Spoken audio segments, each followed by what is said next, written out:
안녕하세요. 나리랑입니다. 오늘 해볼 이야기는 비양심적이면 왜 불행해지는지 이야기해보려고 합니다. 학교 도덕 시간에 배운 내용들을 생각해보면 뭔가 칸트, 이런 어떤 사람들이 어떠한 도덕론을 냈는지 이런 정도만 배우고 굳이 도덕적이어야 하는 이유를 배우지 못했던 것 같아요. 거기다가 사회를 보다 보면 좀 비양심적인 사람들이 오히려 이득을 보는 느낌이 있잖아요. 조금 남들을 이용하고 착취하고 부정을 저지르는 사람들이 오히려 그런 거에 혜택을 받고 양심적으로 열심히 일한 사람들은 오히려 대우를 못 받거나 내부 고발자 같은 경우에는 오히려 회사에서 잘리기도 하고 다른 회사에 취직까지 막혀버리는 그런 일들까지 있죠. 그래서 오히려 양심적이게 했을 때 사회는 나에게 더 불이익을 주는 듯한 느낌이 있습니다. 그래서 점점 사회가 좀 각박해지고 서로를 욕하고 미워하고 이런 게 커지는 게 아닐까 싶기도 하고, 물론 매체의 발전에 따라서 그런 의견들이 더 보이는 걸 수도 있겠죠. 근데 아무튼 좀 양심을 왜 지켜야 되는지 모르겠다라는 생각이 들 만한 일들이 사회에서는 만연해 있는 것 같아요. 그래서 도대체 양심을 왜 지켜야 될까를 알고 싶어서 제가 좀 사람들 많이 관찰을 했었고 오늘 좀 그런 내용에 대해 얘기하지 않을까 싶습니다. 전에도 이런 얘기를 했었던 것 같은데 근데 옛날에는 좀 자기 자신 위주였죠. 내가 행복해지려면 이 세상 모든 것들을 사랑해야 된다. 남을 미워하면 그냥 이유 없이 그 사람을 보기만 해도 짜증이 나고 남을 사랑하면 보기만 해도 이유 없이 기분이 좋고 웃음이 나잖아요. 그래서 양심을 지키는 게 곧 모두를 사랑하는 거고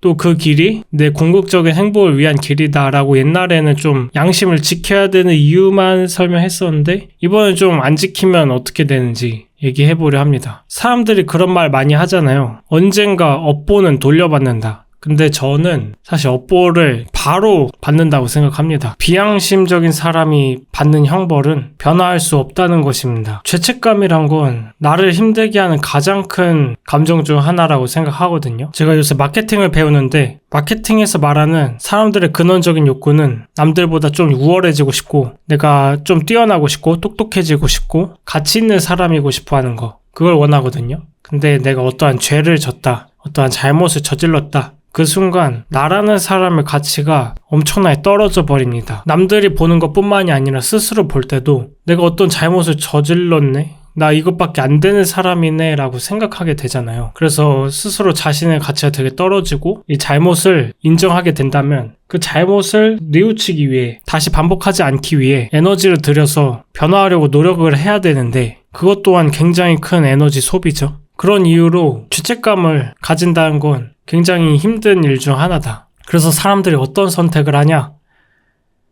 나는 죄를 지지 않았다 라고 생각하기 시작합니다. 옛날에 자신이 잘리기 싫어서 저를 배신했던 직원이 있었는데 제가 몇 년 뒤에 사과를 요청하니까 아니 그거 이미 다 지난 일을 왜 이제 얘기해서 나를 힘들게 하냐면서 저한테 엄청 화를 냈었거든요. 그런 식으로 이제 자신은 잘못을 하지 않았다 라고 합리화를 하게 되죠. 그리고 그게 지속되고 반복되면 더 이상 죄책감이란 거를 아예 못 느끼게 됩니다. 결국 부끄러움이란 걸 못 느끼는 사람이 되는데 여기서 문제가 시작됩니다. 부끄러움을 모르는 사람은 자신의 삶을 더 좋은 방향으로 이끌 수 없습니다. 왜냐하면 사람들의 가장 큰 성장 동력 중 하나가 부끄러움이거든요. 내가 뭐를 잘못했음을 깨닫고 그걸 인정해야지만 내가 그 잘못됨을 바꾸기 위해서 행동할 수 있는데 부끄러움을 모른다면 나는 아무런 잘못도 없는 사람이 되잖아요. 그래서 평생 나는 잘못이 없는 사람이고 내 인생에 잘못됐다면 그건 모두 다 남 탓이기 때문에 바꿀 수 있는 게 하나도 없는 거죠. 그래서 내 입맛대로 바뀌지 않는 남들을 미워하고 세상을 미워하고 그렇게 하나의 괴로움에 빠진다 라고 생각합니다. 그래서 변화를 못하는 사람은 부끄러울 줄 모르는 사람이고 부끄러울 줄 모르는 사람은 세상을 미워하게 된다. 이게 첫 번째고요. 두 번째로 내가 비양심을 저지른 이유에 대해 집착하게 되는 거죠. 내가 중요한 양심이라는 걸 버리면서까지 어떤 대부분 물질적인 것이겠죠.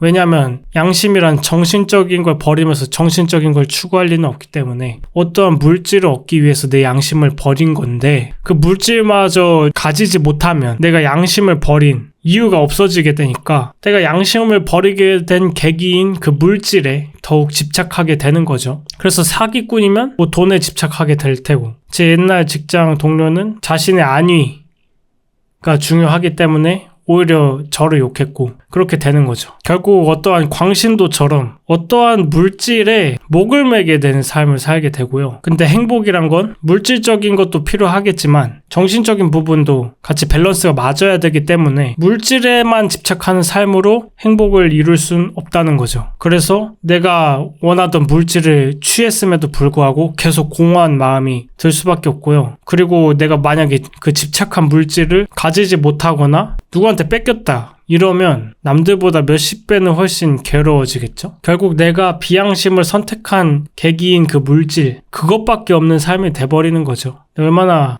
그게 괴롭습니까? 인생에서 즐길 수 있는 게 참 많은데 그 모든 것들을 내팽개치고 결국 죽으면 다 부질없는 물질에 집착하는 그 삶이 얼마나 허망하고 괴롭겠습니까? 그래서 양심이 중요한 것 같습니다. 제가 요새 느끼는 건데 방향이라는 게 참 중요해요. 사기꾼도 지금 열심히 사기치고 있을걸요? 전화 여기저기 돌려가면서 주말 없이 그럴 텐데 근데 그 방향이 맞지 않으면 결국에 내가 궁극적으로 본질적으로 원했던 것들을 이룰 수 없다. 그래서 항상 회고나 성찰이 중요한 것 같고요. 내가 지금 어디로 향해 가고 있나? 지금까지 어떤 길을 걸어왔나? 이런 걸 계속 체크해서 올바른 방향으로 노력해야지 정말 나를 위한 삶, 나의 행복을 이룰 수 있다. 그렇기 때문에 그저 앞으로 나아가는 것뿐만이 아니라 내가 뭘 원하고 지금 어디로 가고 있는지를 계속 스스로 돌아봐 주셨으면 합니다. 그리고 내가 원하는 방향으로 용기 있게 변화를 택한다면 행복한 삶을 사실 수 있을 거라